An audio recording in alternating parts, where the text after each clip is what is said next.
I hope everyone is healthy and doing well. There are many different ways to explore Maui. We generally love to take in the sights and spend a good amount of time in the ocean, so we focus our itinerary to cater to those interests.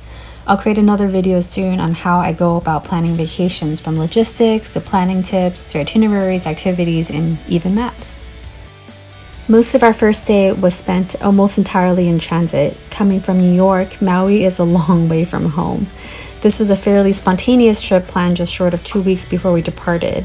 At the time of our trip in mid-April 2021, we were still in the middle of the COVID pandemic, so there were some pre-travel steps we needed to complete in order to avoid a quarantine. I'll include some information in the description for reference. With a little bit of planning, we were able to use points to get lay-flat business seats for the transcontinental flight from JFK to LAX, and then first-class seats from LAX to Maui. What a way to start the trip. Another video on how to maximize travel with points to come soon. Day 2, Road to Hana. A number of forums and YouTube videos mention how bad the traffic can get. We started our journey bright and early at 6 a.m. and found the road to be pretty clear, and it allowed us to go at our own pace. There is hardly any reception on Road to Hana, so plan in advance. Most of the viewpoints is clearly marked, but it might be helpful to have distances and ETAs for reference just in case. Our first stop was the Kohoiba lookout, where you will see calming ocean views. We grabbed takeout from Zippy's. Highly recommend getting the loco moco and chicken katsu, by the way. And then we ate breakfast as we watched surfers ride the morning waves. The next stop brought us to one of our first of many waterfalls. The short hike to the Twin Waterfall view takes only about 20 minutes round trip. The Garden of Eden is a lush botanical gardens set on 26 acres with trails, picnic spots, waterfalls, and coastal views. Upon entering, we were welcomed by this beautiful peacock.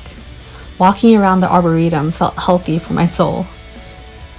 I was obsessed with this albizia tree shown here, which originates from the Solomon Islands in New Guinea and can be found throughout the property. While looking for the Kaenae lookout, we stumbled upon this gem.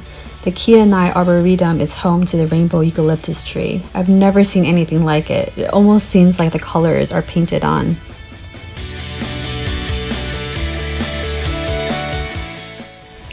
Yes, the Kaenae lookout is beautiful, but what's more amazing about it is that it's home to Auntie Sandy's, the best banana bread we had on the island, hands down. If you're in the area, make sure to buy 2, you won't regret it. The Hana Lava Tube is one of the most unique caves I've ever been to. Besides the usual stalagmites and stalactites, there also appears to be a never-ending ceiling of glitter. The gold glitter is actually a colony of bacteria coating the upper surface of the cave. These microorganisms combined with water create a luminous golden sparkle. Fun fact, microbes are the oldest form of life on Earth. Because there were just too many sights to see on this side of the island, we decided to stay one night in Hana at the Hana Maui resort. The resort overlooks the ocean and we were able to capture this beautiful sunrise.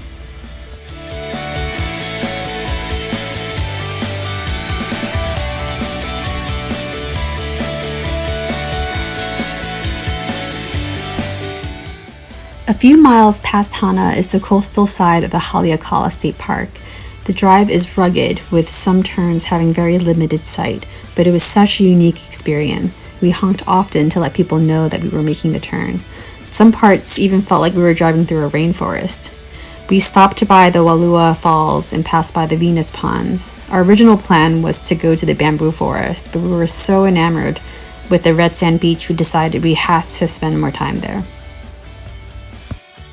If you haven't seen my top must-see Maui video yet, I'll leave an info card here that links to that video. This beach is a stop that is not to be missed. Red Sand Beach is a secluded beach nestled right next to the Hana Maui property. The Piilani Trail next to the Black Sand Beach is also definitely worth a visit. Every corner presented new, beautiful, and wondrous views.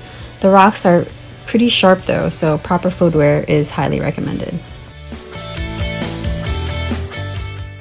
In a previous trip to Bali, we went through an introductory freediving certification course with total apnea.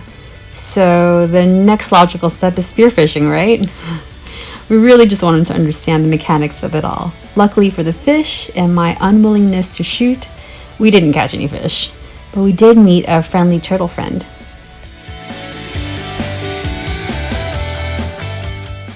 At the parking lot of the Nakalele blowhole is Mama Lee's banana bread. Being on a never-ending hunt for banana bread, we of course bought one. After a short hike, we settled down at a good viewpoint, snacked on the banana bread, and watched the Nakalele blowhole in all its glory. If you are enjoying this video or find it to be helpful, please consider liking and subscribing and hit that notification bell so you can be first to know when new content has dropped. We ended the day at Iao Valley, which is a quick and easy stop.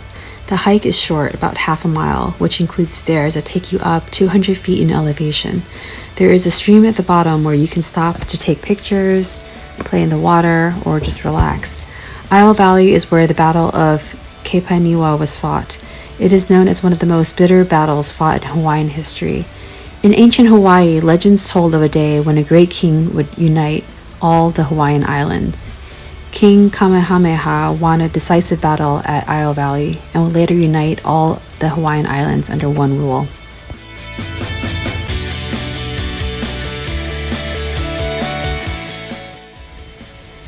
To kick off day 5, we went on a whale watching excursion. This was one of my favorite and most rewarding moments on this trip.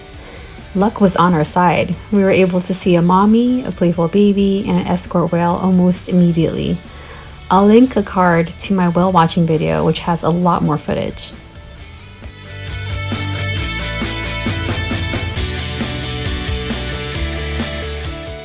The Waihee Ridge Trail is a 5-mile hike round trip with a 1,500 feet elevation. This trail is not a loop, so you can go as far as you like and then double back. The hike is a rewarding and fairly easy hike to magnificent Green Valley views. We booked a snorkel tour to Molokini Crater and Turtle Town.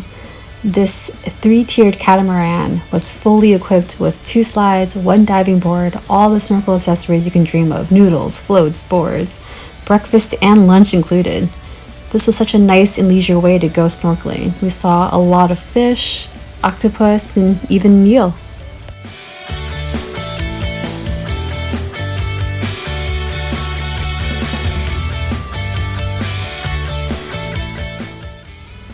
The Makena Cove, sometimes called the Secret Cove, is so beautiful. It's often used for weddings and photo shoots because of its serenity and beauty.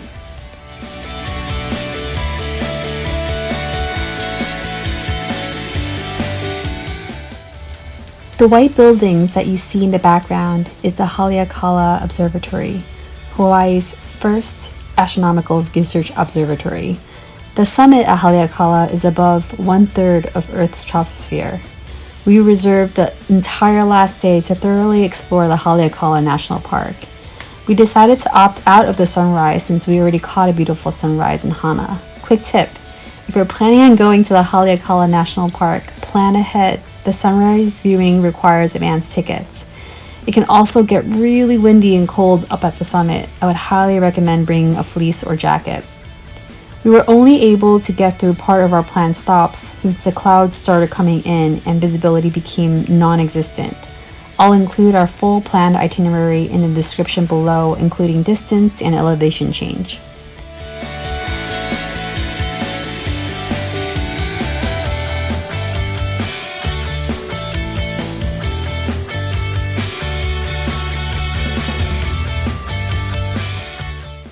Thanks for coming along with us on this journey. If you're planning an upcoming trip, I hope this video was helpful and can provide some inspiration during your planning process. Let me know in the comments below if you'd like to see a food highlights video from our Maui trip.